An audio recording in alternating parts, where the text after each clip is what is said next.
Chaque année, 13 millions d'hectares de forêts sont détruits dans le monde. L'exploitation forestière n'est pas seule responsable. L'extension des terres agricoles et l'urbanisation sont souvent les premières causes de déforestation. La forêt du bassin du Congo est loin d'être totalement exploitée. 14% sont intégralement protégés et seulement 30% sont affectés à l'exploitation. Ces forêts appartiennent aux États qui en confient la gestion à des sociétés locales ou étrangères pour une période donnée. Voilà pourquoi on parle de concession. Les exploitants ne font donc pas ce qu'ils veulent. Ils sont censés respecter un certain nombre de lois qui figurent dans ce qu'on appelle un plan d'aménagement, de plus en plus strict d'ailleurs. Ces lois sont censées permettre la régénération de la forêt. Malheureusement, les exploitants ne sont pas tous de bons élèves, loin de là. En revanche, pour garantir qu'ils exploitent convenablement la forêt, eh bien certains vont au-delà de ces règlements et s'imposent un cahier des charges beaucoup plus strict. En retour, leur bois est labellisé. Alors tous les labels ne sont pas au même niveau.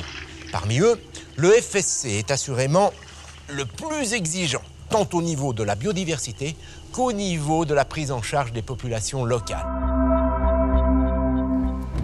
Pour établir ce plan d'aménagement, l'exploitant forestier doit obligatoirement effectuer un inventaire d'exploitation 1 an avant les opérations d'abattage. Tous les arbres exploitables d'un diamètre de 50 cm à 1 mètre sont comptés. L'inventaire d'exploitation, en fait, c'est l'opération durant laquelle chaque zone de la concession est inventoriée. C'est vraiment une vue précise, en fait. On sait exactement où se trouve la ressource. Pendant des semaines, avant de commencer l'exploitation, leurs équipes explorent la concession de long en large pour recenser les arbres, compter les espèces animales, afin de définir les zones que l'on peut exploiter et celles qu'il faut impérativement protéger.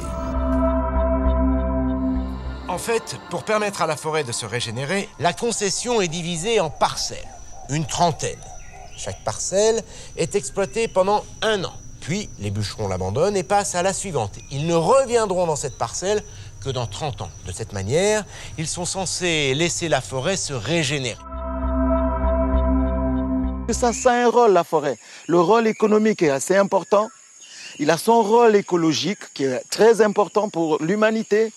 Et il a son rôle social qui est très important pour les populations qui y vivent. On ne peut pas lui enlever un de ces 3 rôles. Il a les 3, il marche avec les 3, il vit avec les 3. C'est pas une forêt sous cloche qu'on ne doit pas toucher. Il y a des gens qui vivent de ça.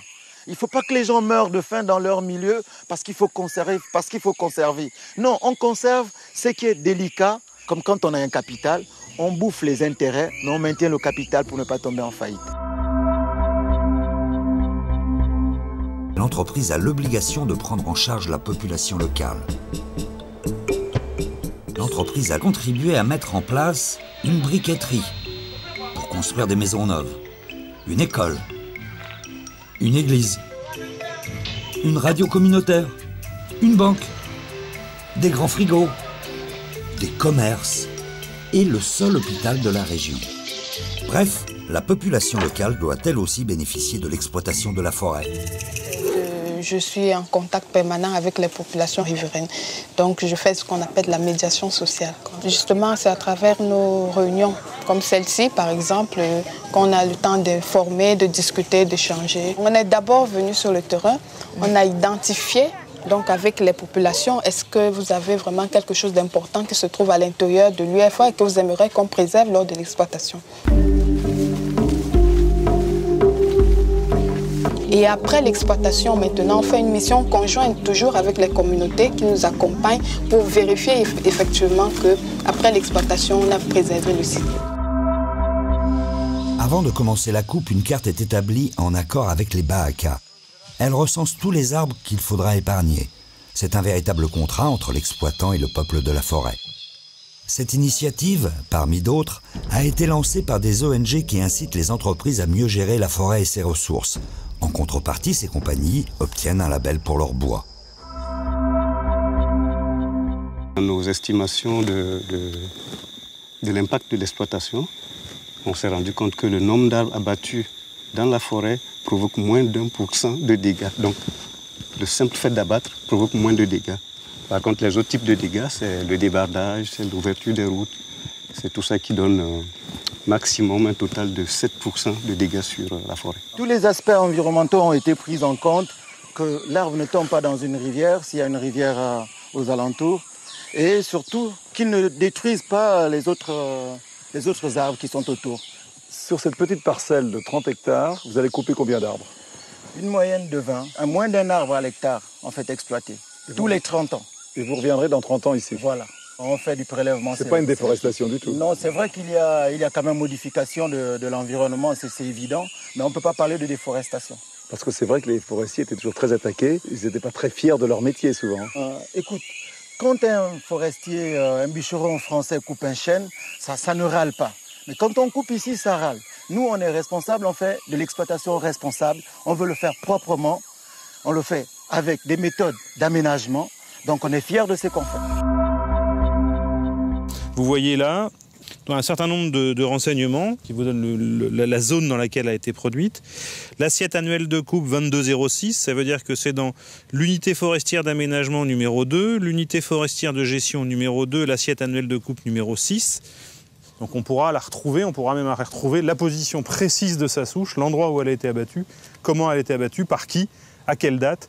Donc c'est ce qu'on appelle la traçabilité. C'est pour garantir toujours au client final, à l'utilisateur final, que le bois il est bien d'une origine contrôlée et qu'il provient bien d'une forêt correctement gérée.